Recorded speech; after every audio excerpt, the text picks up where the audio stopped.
Hello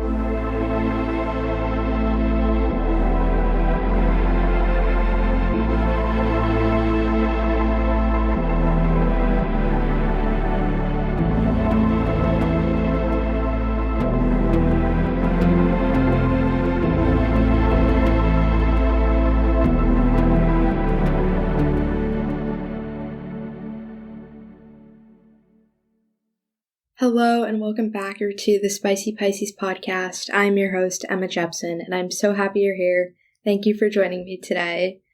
I'm very excited for today's episode because I have a lot of strong opinions on it, and that is frat culture and the male gaze.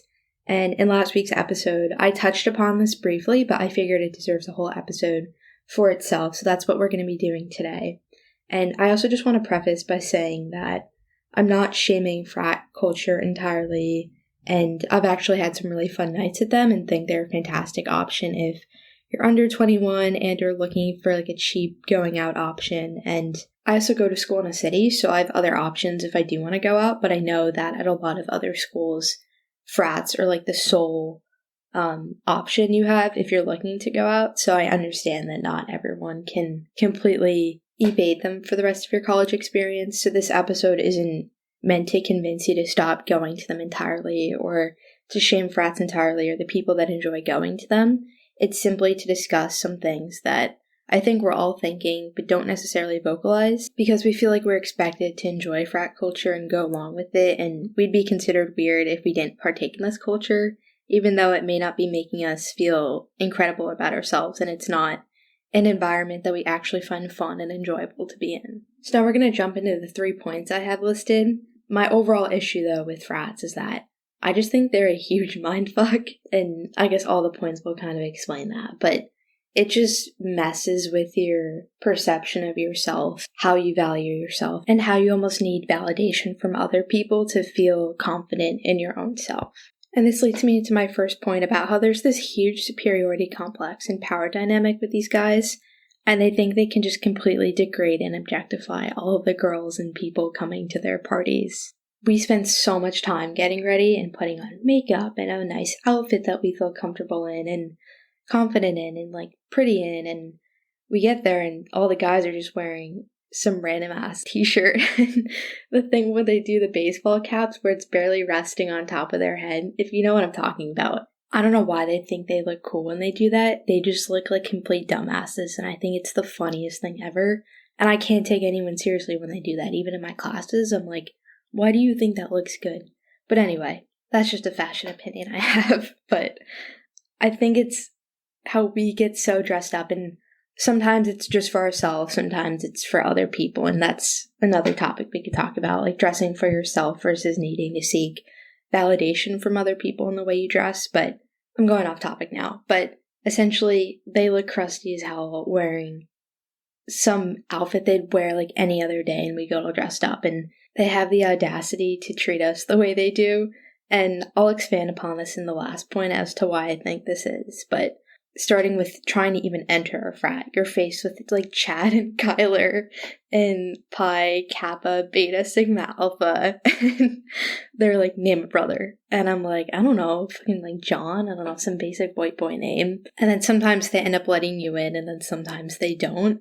And when you don't get let in, then you automatically think it's something to do with the way you look or something you're wearing. And it's like this total mindfuck where you just start questioning everything you did that night and like the way you look and how you spoke. And I don't know if this is just me like overanalyzing every single thing, which I'm getting a lot better at, but I feel like this is a pretty common experience among girls and people when you're going to frats. It's hard to not take it personally because it brings in this whole concept of being chosen and being validated when they like accept you and say you can come in or whatever. And that's just human nature, right? Like we want to feel accepted and like we're part of a group, but you can't let this affect you personally because you have no idea. Like maybe they're just full or they're just being an asshole, and like fuck them if they're doing that simply because they want to exert their power over you. Tell them to fuck up then.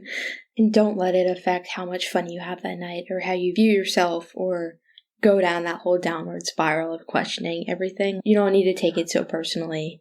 They're dealing with their own shit, clearly. and you don't need to let that affect you and how you view yourself. So then if you do actually get in, you're faced with the whole thing where they're just circling the room, hitting on girls left and right, and one girl 1 second, another girl the next, and they're just switching between girls when they find a more quote-unquote attractive one to talk to or either make out with. I remember I went to one at MIT, and this one guy was just going around the entire room, and every 2 minutes he was making out with a new girl. It was just astonishing to watch. It was the funniest thing ever. And I'm not at all shaming, like, if you do want to make out with someone in a frat, literally go for it. I'm all for having fun. Like, do whatever suits you, do whatever is your cup of tea. There's this whole double standard around when guys get with a bunch of people and their bros, like, hype them up and dap them up and congratulate them. And then when a girl does it, it's like, oh, she's a slut. So I'm not at all trying to say that here. I think if you want to get with guys, do it. If you want to make out with a bunch in one night, go for it. That's not at all what I'm saying here, and I want to make sure that's clear. I think the issue arises then when, especially for girls, we're putting up with this behavior of, like, guys not necessarily caring about you and just wanting to, satisfy their own needs. And we put up with this because we feel better about ourselves when a guy finds us attractive or notices us in the room and approaches us and is taking the time to actually talk with us. And I know that's a pretty common experience, and I don't think we all necessarily talk about it, and we like to mask this whole thing up as, oh, we don't really care what they think about us, like, we're just having fun. And if that really is the case, go for it. Like, I think do whatever you want to do. Like, I'm not judging you in any choices you make, but I just think we like to cover it up a lot of the times and saying, like, oh, we don't really care, when really we do care a lot about what they think about us. And we feel shitty then if they go over or they start making out with another girl then, like, 2 minutes later, and we're like, oh shit, what is that about? Like, are we not good enough for them? Or, you know what I mean? If you don't understand what I'm saying, then it's okay. But if you do understand what I'm talking about, hopefully the message is getting across of what I'm trying to talk about here. But I'm going to be talking more about the girl perspective and attendee perspective in the second point. But to wrap this one up, I also wanted to talk about that whole thing they do where the lights will randomly turn on at one point in the night. And that's because one of the guys asked his bros to turn it on because he wanted to see if a girl is actually hot in regular lighting or not, and not just the disco dark lighting.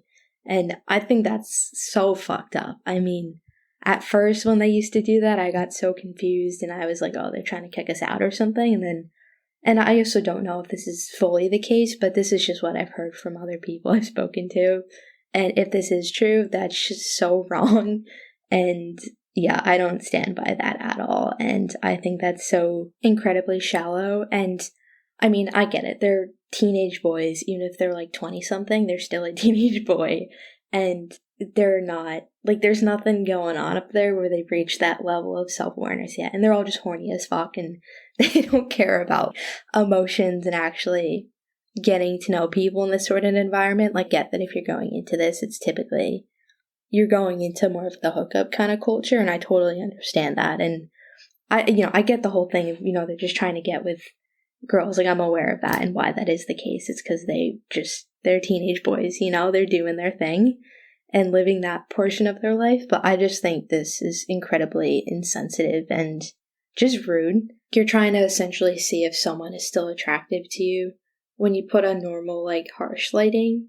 I don't know. This just doesn't sit well with me, but I think that's so fucked up. And yeah.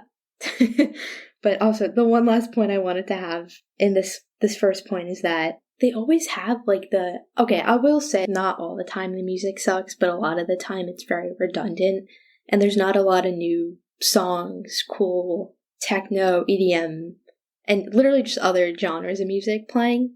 And they always have the same remixes, and they'll never let you play a song if you want to play one unless you're, like, I don't know, hooking up with one of the guys or something, which is crazy, because usually your song choices are like 100 times better than anything they're playing, and all of their own SoundCloud remixes they have that they put together. And anytime I hear Pepos now, I'm instantly transported back to a dingy basement that smells of cranberry juice, sweat, like alcohol and stuff, and it ruined the song for me. But anyways, that's the final point on this. leading into the second point I have now, it seems like a lot of the times when I go to frats, it becomes this competitive culture with the girls where instead of being girls, you're more vying for the attention and validation from all of these guys who are literal boys. Because also the ratio, they're like, the ratio's off. Oh my god. They always talk about that, but it's just the funniest thing ever, because then, like, you have all these girls that are trying to vie for the attention of these guys that are just, like, so dry, and it's just, now it's funny that I'm kind of, and when I was, like, a first and second year, or freshman and sophomore, whatever, I was kind of caught up in the whole thing, because you're new to campus, and this seems like the way to meet people and hang out and have fun, and you want to be a part of this culture, so you partake in it, and it's like this really serious thing. But now that I'm a junior and I have like work going on and other things, and I'm more removed from this environment, it's just funny to look on now with my like more, I guess, adult perspective. It's just hilarious to me. But anyways, you go in, and a lot of the time the girls just, they kind of eye you and like sizing you up and looking you up and down, and I've gone in the past with friends and it's actually been really good, and we've just all focused on dancing and having fun. But then other times you go with people and you're all kind of like, if a guy comes up to the group, you're almost like standing in front of each other because you want to block off someone else so that they can't talk to him.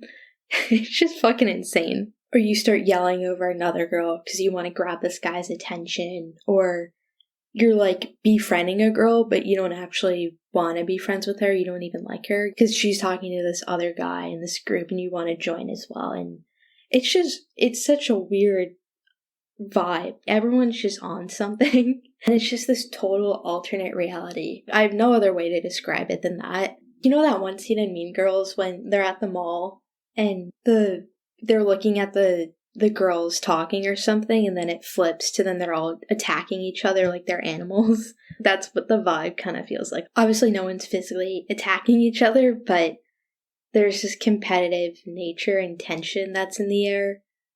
I don't know how else to describe it than that's what it feels like when you walk into one with all of these girls. But yeah, so I don't like the whole competitive nature then, because then you're obviously comparing how you size up to other people physically and your appearance and the way you look, and you see another girl getting more attention from a guy or someone, like I talked about in the going out episode, and you just feel shitty about the way you look then, and you think there's something you need to change about the way you look so that you look more like this person who's getting more attention from this guy. And it just totally fucks with you and how you view yourself, and that's part of the big issue I have with them.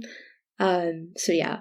The third point is how this whole culture of these guys acting this way kind of evolves, and I don't want to generalize and say that every frat guy behaves like this, because I'm wary about making blanket statements and overgeneralizing for a group of people, so I'm not saying they're all like this, but I think a large majority of them are, and it's because as soon as you join one, it's the mentality that they teach you from the get-go and how you treat other people, how you carry yourself, how you behave in certain environments, and you pick up on the behaviors that they teach you from being in this environment. A lot of the time you join Greek life when you're a freshman or sophomore, and at this point of your college journey, you still don't really have a full sense of self yet, and you just really want to fit in at this stage. And when you're entering college and you just want to find a group of people to relate to and hang out with and be friends with and make memories with and go about your college experience with. But in my organizational behavior class this semester, we watched the Stanford prison experiment video, and I've seen it in other classes, but we talked about it in this one and how it specifically relates to learning beliefs and fitting some sort of norm or expected image of how you're supposed to present yourself. And I thought this was really interesting because this could even apply to frat culture and how within a matter of days, these prisoners and then these guards learned these behaviors, and they thought it was totally acceptable to act this way because they all were, and it was the environment they were in, so it was like tolerated. So the issue of these guys acting this way goes a lot deeper than just the people, and they're not inherently bad people. It's just learn, or I don't know, maybe some of them are, because I've heard some stories and I've met some people and they're just horrible people, but not all of them are bad people, even if they behave this way, because it goes deeper than just people. It's like a societal thing, and generations of indoctrinated beliefs that they've taught these guys, that they think it's okay to act this way and treat women this way and behave this way. And I don't know what the solution is to that, because that's a huge issue, but that's another issue that I do have with frat culture, though. It's just these toxic beliefs that they continue teaching all of these people, and it just prolongs this whole existence of this entitlement and this sense of superiority and this power dynamic. And I don't even think this just applies to frat culture. It's just what we teach men nowadays, and like the toxic masculinity. And that's a whole nother episode that I don't want to start here, because this episode's going to be like 5 hours long otherwise. But directly relating to the frats, it just affects your self-esteem, and it's very degrading. And because they think they can treat you this way and talk to you in a really degrading manner. And I just don't think that's okay at all, because that's not how you treat human beings or people. And yeah, that's why I kind of stopped going to them and why I don't like this culture anymore. That's the third reason that I had listed. And the last one, but did want to have a quick mention about this. I don't even want to get started, because this could be a whole nother episode again, but I did feel like this was very important to bring up. And I do want to also preface by saying that I know it's not just the guys who are doing this. I know I've heard of some girls where they've done it to guys as well and taken advantage of them. But the whole sexual assault cases, my university, we have an Instagram page called like a speak out page, and people can anonymously post the story of their own experience with sexual assault, and they'll post it online. And it's just to kind of share their own experience with our college community and have this kind of support network around this, which I think is incredible. And it makes you feel like you're not alone, which I absolutely love. But I've personally never been affected by this, but I know of other people who have been. And it's just absolutely disgusting to me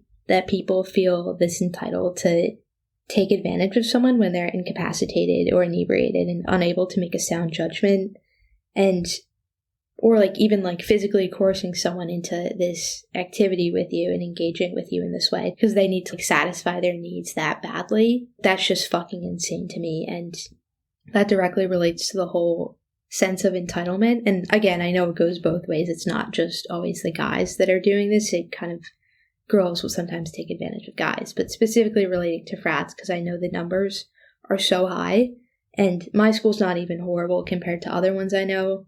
There was a kid from my hometown that he was in the news because he sexually assaulted this one girl. I think he went to like Ole Miss or something, and he actually broke her ribs or something like that, and that's what was reported. But then somehow the whole case went away and it was hush-hushed, and this is all sus to me. And like, people don't want to have their image tainted because they did some like fucking insane thing like that, when they really need to take responsibility for their actions, and they can't just let daddy pay for this whole case to be kind of pushed to the side or whatever. And it's just, yeah, that's a whole nother topic. But anyway, the whole thing of like, they need to satisfy their needs, or they feel like they're entitled to do things to you even when you don't want to, or you're not in the right headspace to be making these decisions about engaging in these activities with these guys. And I get the whole thing, like, you don't need to ask every single time, can I kiss you or whatever, because that gets a little redundant, or that might kill the mood sometimes. But if you don't know this person and you just met them and you don't have that level of trust where you know they're going to respect you, they don't ask a question, if you say stop, they're going to stop.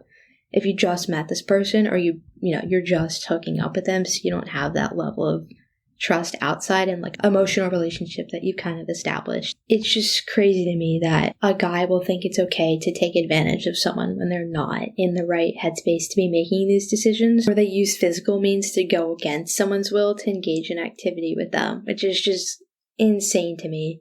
Obviously, they have some other issues they're dealing with too, if they think that that's okay. But yeah, that's another issue I have with. And again, I'm not generalizing. I know not all guys are like this in frats. I know there's some really sweet ones in them that would never do this to a human being. But this is another issue I have with the whole culture, because it makes these guys feel like they're entitled to take advantage of people in their bodies, and without getting consent first. And to wrap up, I just want to say that I don't know what it's like to be on the other side of this and be a guy in a frat house. I can only imagine that there's immense amounts of pressure to come across as masculine enough and cool enough, and there's a desire to be accepted and be celebrated amongst all the guys and be seen as cool.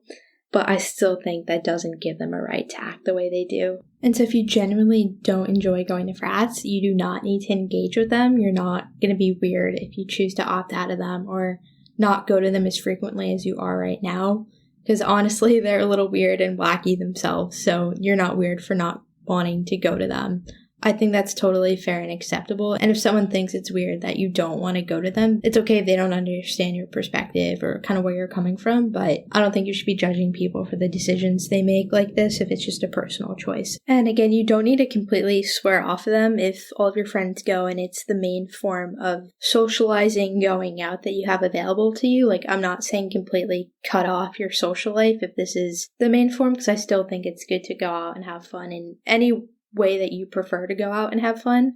And if it's just like kind of like this, going out and partying with your friends and you genuinely enjoy that, then I think you can go do that. But I think it's also good to have this level of self-awareness where you know you're not going to take anything that happens throughout the night personally or take it to heart. Have it affect how you view yourself, how much worth you put in yourself, how you value yourself. And I think just knowing it's kind of like a joke and a simulation and it's not something to take so seriously or get super attached to or get really involved in. You can choose to be like a third party in it and kind of view it from an outsider perspective and not feel like it's something you have to engage in. It's okay if you still go and you don't have to love the whole concept. Honestly, just go for the free drinks and free alcohol if that's what you want, or like a free invite to somewhere and you don't have to pay to go into a bar or club or whatever it might be. I guess this whole episode was just essentially letting you know that you're not alone for feeling this way and you're not weird for feeling this way either if you don't necessarily love this whole culture. But yeah, I hope you like this episode.